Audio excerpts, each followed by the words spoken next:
pinili kong bumili ng Tecno Camon 30 Premier 5G. And I can't wait to unbox it, to show it to you, and test its camera capability. Dito na natin malalaman, is it really worth the investment? Let's all find out.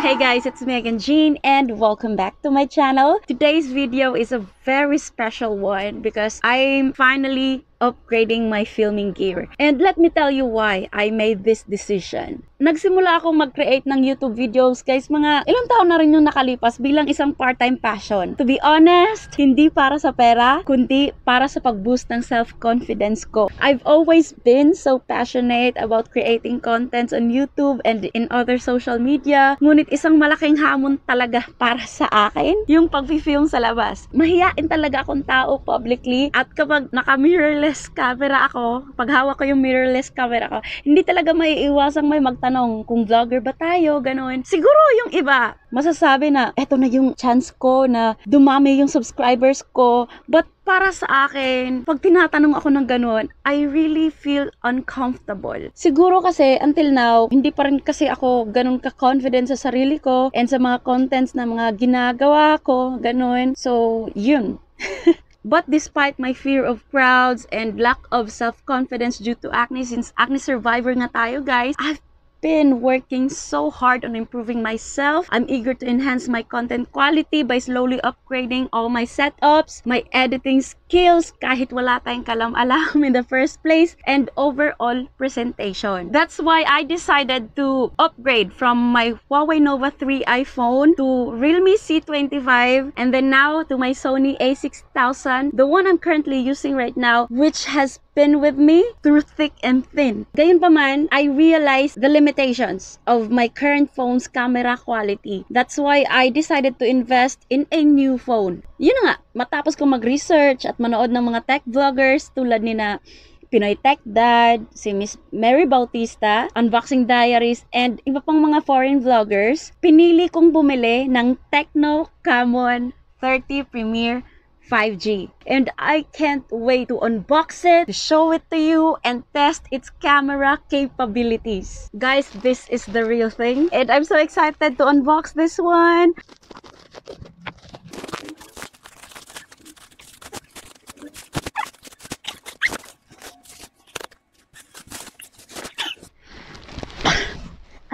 By the way guys, eto na nga pala yung items na nakapaloob sa package. Tatlo yung items na natanggap natin. It's because dun sa shop na pinabilhan ko nito, may pa-promo si seller. Thermo bottle and also the wireless headphone. Yan.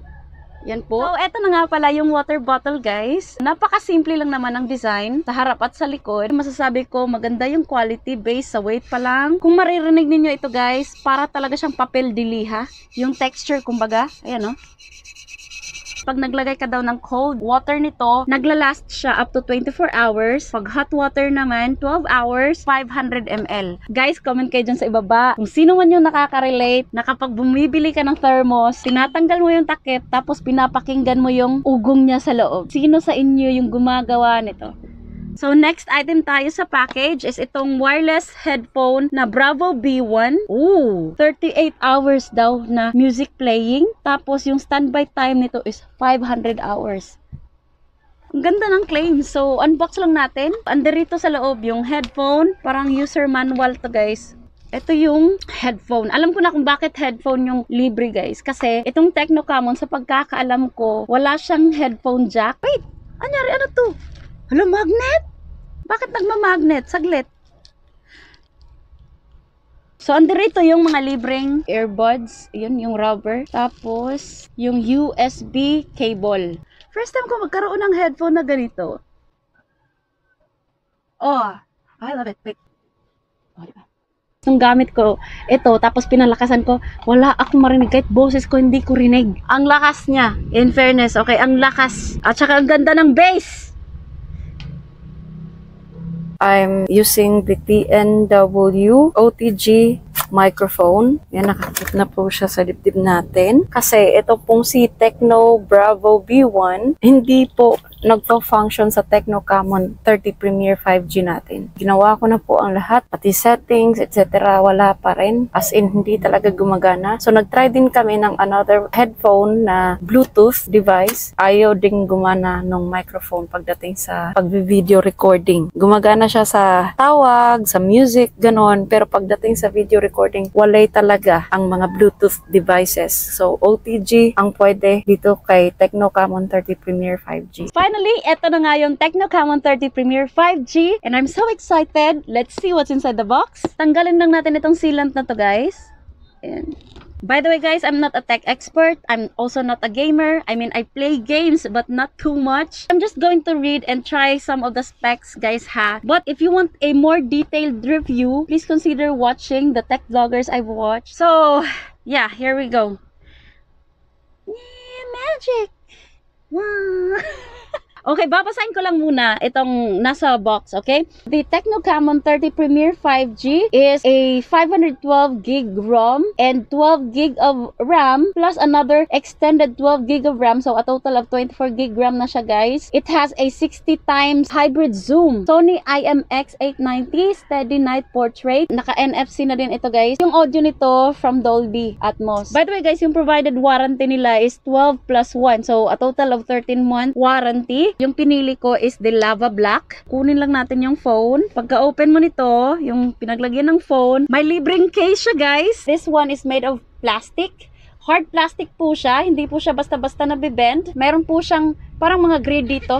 Ayan, o. Bali, dalawa na po yung tempered glass. Andirito na po yung una. Ito na po yung pangalawa na tempered glass. We also have the pin, guys, yung pangtanggal ng SIM card. Itong 70 watts Tecno Camon charger adapter. Ayan. Fast charger to, guys, ha. And also the USB charger.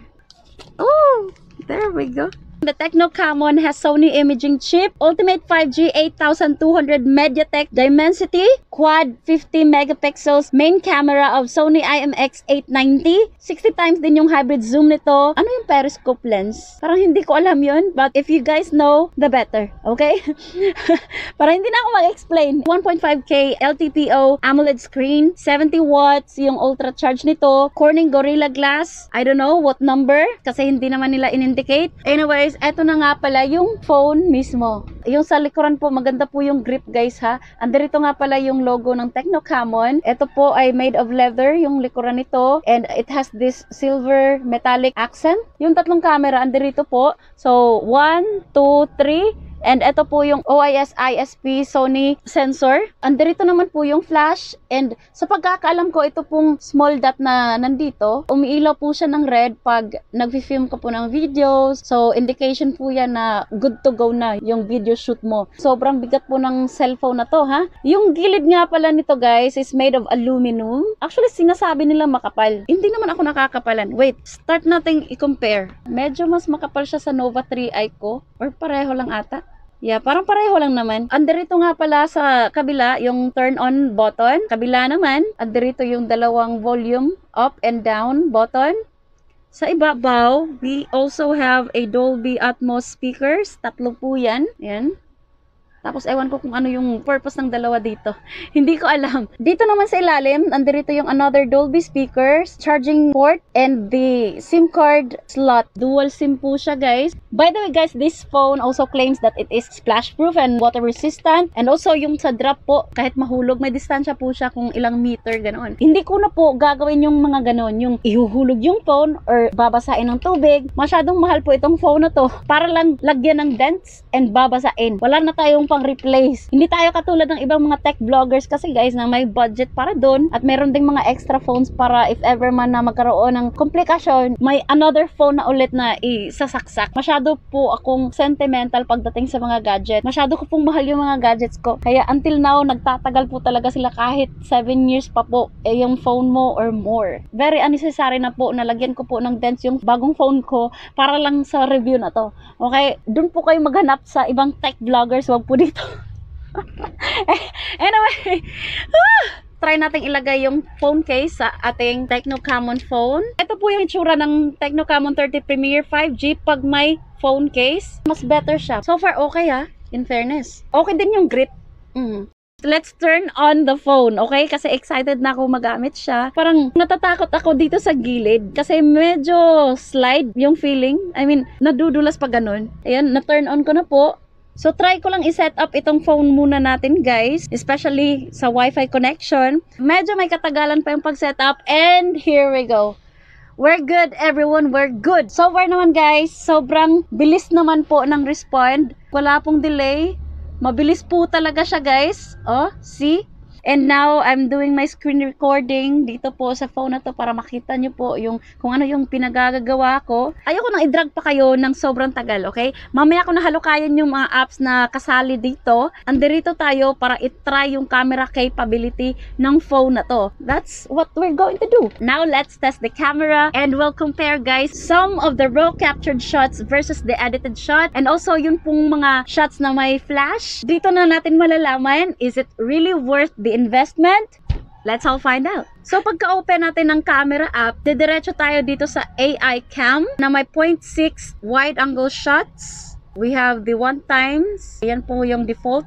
And then the 3 times zoom, which is like that. So, once again, ito po yung shots na 0.6. The default shot na 1 times lang naman. 1 time. Tapos, the 3 times portrait lens. In. So we also have this AI GC portrait. Got it. Okay. Bakit ang pangit ko dyan? Ba't iba-iba yung mukha ko dyan? Wait. Natutuwa ako sa AI GC portrait.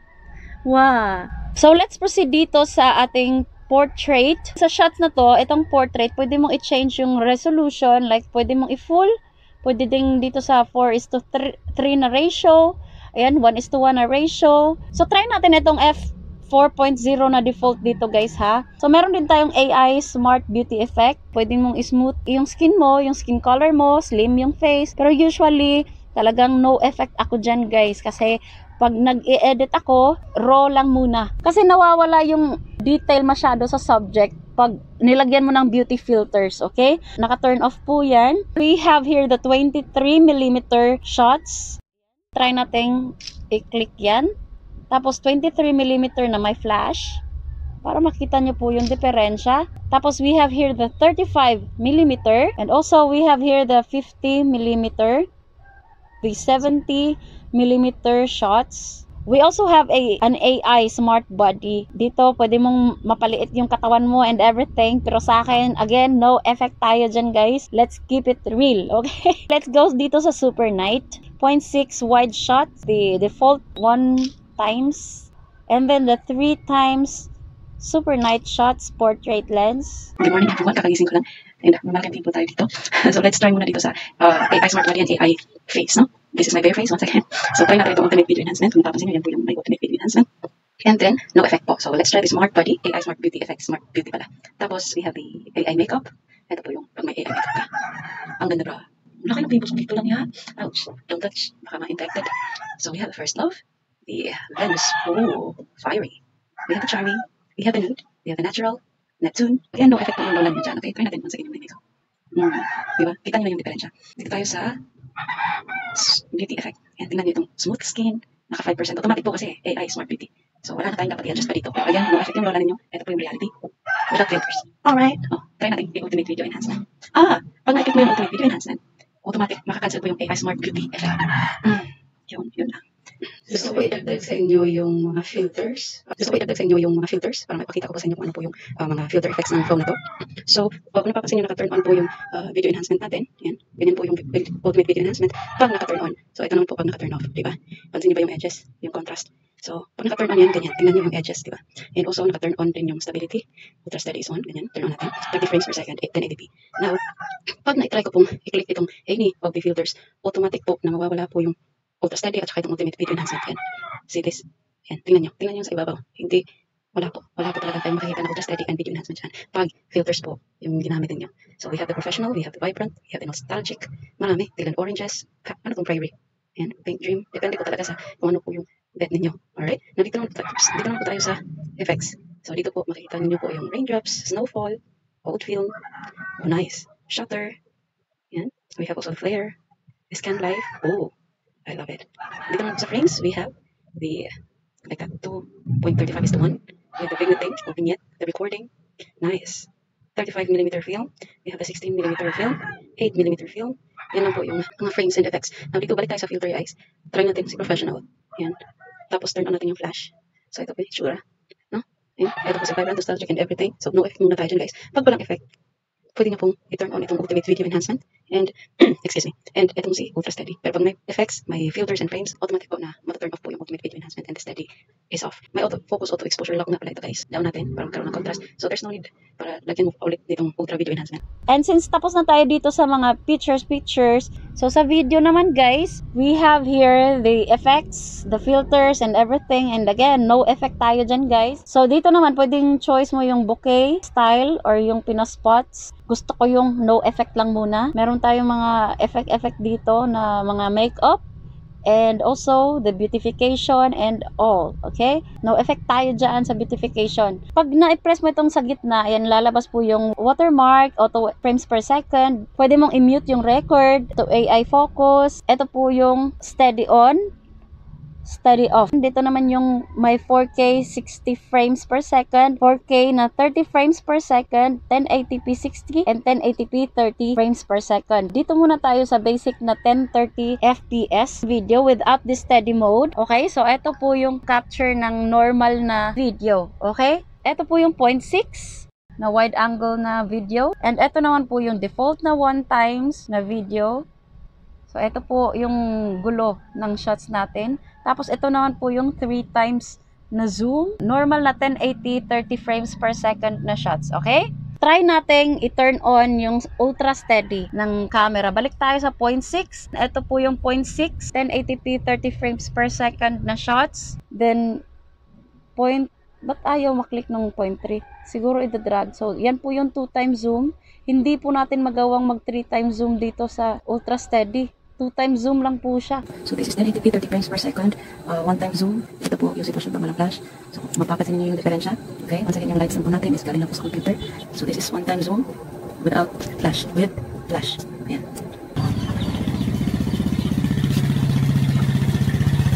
Akong gisuwayan ang 30 frames. Try nating mag-capture po ng 30 frames per second na 4K. So, ayan po, 0.6 po siya na capture. 4K po ito na shots. Ang ganda na po ng quality ng video. Yung sharpness po ng shots natin.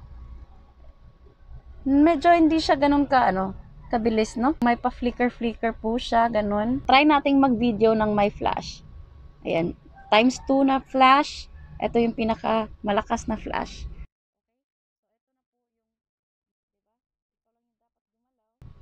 And then, this is the maximum zoom na 2x. Hindi masyadong grainy yung shots. Mas malinis po siya kumpara dun kanina sa 1080p. 4K 30 frames per second. Ultra steady on.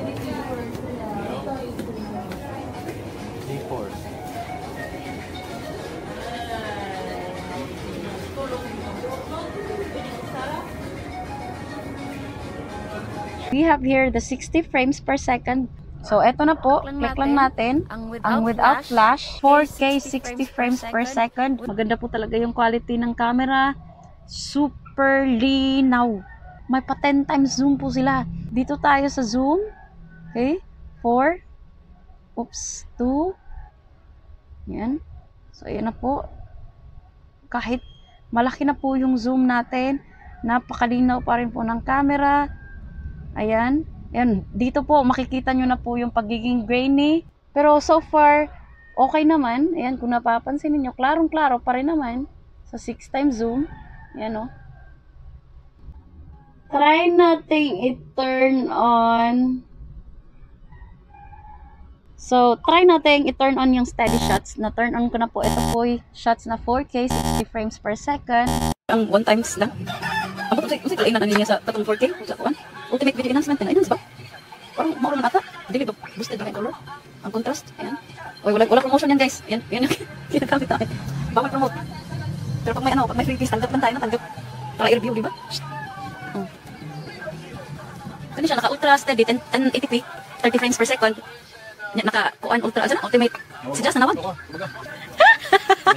Kapoy naman ay. Ano daw? Delayed. Delayed. Anong oras? Gabi na. Okay ra, una na lang may kaon. Pero naaman gihapoy sobra.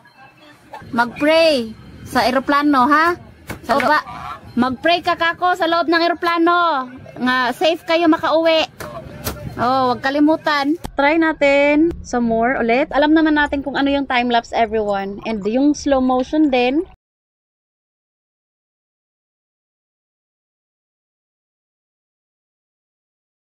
Yung dual video, parang ito yung makikita mo yung sarili mo. Like that.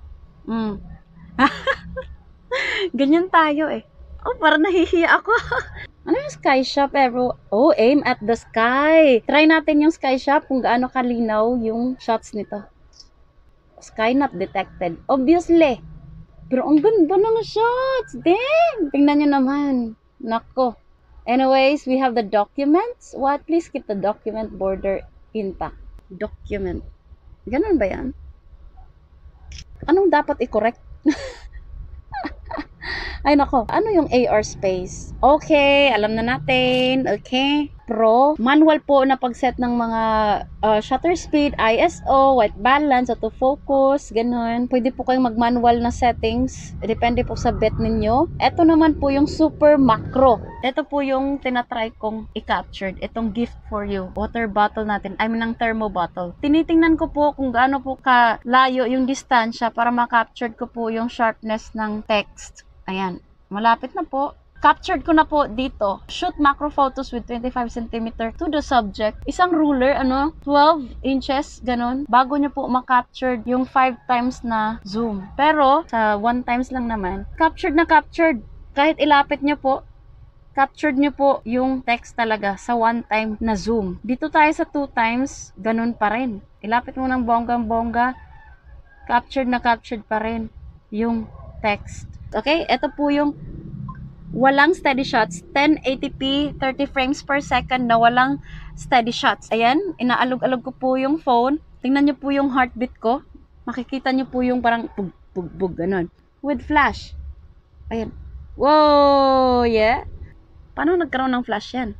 Parang pinapailawan ka lang. Okay, anyways, balik tayo. Now, let's go. So, eto nga po pala yung ultra steady ng 30 frames per second na 1080p. Ganyan na po kanipis yung makeup ko, by the way. Oh. Okay. Wala. Nonsense. So, I'm using my Tecnocamon 30 Premiere 5G and I'm reviewing my film earlier. So, this is the front cam video shots. Yeah, maganda siya. Maganda yung skin tone ko, maganda. Kahit sobrang dilim ng kwarto. Sobrang dilim po, promise. Ito na po yung lights ko. So, we have the 60 frames per second, 1080p. Ayan, without flash din yan, guys. Ultra steady on. Ayan. Hello po. Hi. Maalog na po yung 60 frames. Ginaganon-ganon ko na po. Ayan. Napaka-ano pa rin. Napaka-smooth pa rin. I love it. My skin. Also, I love the color of my skin. So, pagdating naman dito sa 4K, 30 frames per second, try ko munang i-turn off yung ultra steady. Okay? Ayan po, everyone. Yung 4K, 30 frames per second sa front cam. Ayan. Parang nag-room tour tayo. Anyways, here we go. Ultra steady on. Oh, by the way guys, pag naka-ultra steady on tayo sa 4K, 30 frames per second, parang nag-zoom in yung mukha natin. Yan. Kung napapansinin nyo, parang lumaki. Buong mukha natin, buong ulo natin. Pero kanina parang nagkaroon ng wide angle distance. Try natin i-alog yung 30 frames per second na naka-ultra steady. Hindi man masyadong perfect yung pagiging steady niya, pero okay na rin. I think guys, mas okay sa akin yung 60 frames per second na 1080p na ultra steady on, kumpara dito sa 4K na hindi din naman ganun ka ganda yung stability. Kung napapansin niyo, okay naman, pero may nakikita akong paglalag ng kaunti. Mas maganda yung sa 60 frames per second na 1080p. 4K, 60 frames per second na steady off. So, ito po yung 4K 60 frames per second na shots. Wala namang pinagkaiba sa mukha ko, pero yung pinagkaiba lang talaga is mas detailed masyado yung naganap, no? Pati buhok ko, napaka-detalyado. Napaka-sharp. Pag tumatakbo ka, nakaganyan. Shake, shake, shake, shake, shake. Hindi naman masyadong shaky. Kumbaga, okay naman. Di ba? Vibration na yun eh. So, ayan po yung 60 frames per second natin na shots na walang steady on. Okay? So, try natin i-turn on yung ultra steady sa 4K shots. 60 frames per second. Try natin.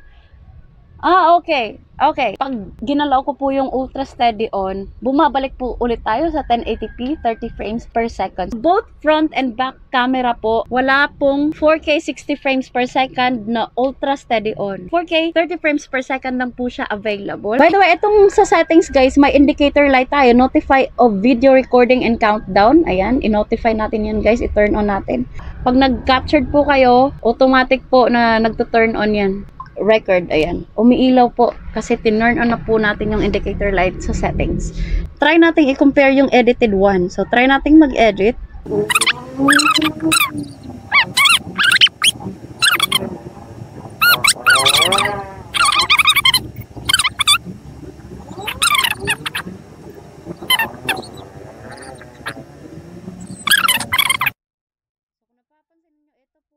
Kung ano po yung nakikita nyo dyan, yan po yung makikita nyo dito talaga sa personal. Napaka-realistic po ng kulay. Kung gusto nyo pong mas mapaganda pa yung shots nyo po, ayan, try nyo pong mag-edit ng shots. Dito muna tayo sa mga default lang na video editor. I like the blueberry. The blueberry, yeah. Itong line maganda din. Try natin si blueberry. First line, okay. See? Walang steady shots. 1080p, 30 frames per second na walang steady shots. Ganyan din po. Ayan, inaalog-alog ko po yung phone. 1080p, 30 frames per second po ito, front cam, without the steady shots. So, try natin i-turn on yung steady shots, alright? Aba, may flash din. Try natin with flash. After comparing the raw photos, the edited photos, and the videos, I'm impressed, very impressed by the Tecno Camon 30 Premier 5G. Masasabi ko talaga guys na it really is a great addition to my filming gear. By the way, I purchased this phone through Shopee Pay Later with monthly installments. It's very convenient for those looking to invest in quality product without a dedicated budget. Yung price nga pala nito, SRP is 23,999 pesos. If you guys are interested in purchasing this phone, then please do click the product link in the description box. Buying this phone is not just about indulging the latest tech trends. Each new phone or gadget isn't just a purchase. It's an investment in my craft. It's a strategic move towards enhancing the quality of my content. So the next time na makikita ninyo akong mag-unbox ng mga gadget, please know that it's not just about pleasure, okay? In conclusion guys, I'm super excited for the potential of this new phone for my content creation journey. If you enjoyed this video, please don't forget to check out our previous videos and subscribe to my channel for more content. I hope na nakatulong ako sa pagpili niyo ng mga bagong phone. Actually, ngayon lang to. Kung may mag-sponsor, why not? Anyways, thank you all so much for watching. I love you and see you again next time.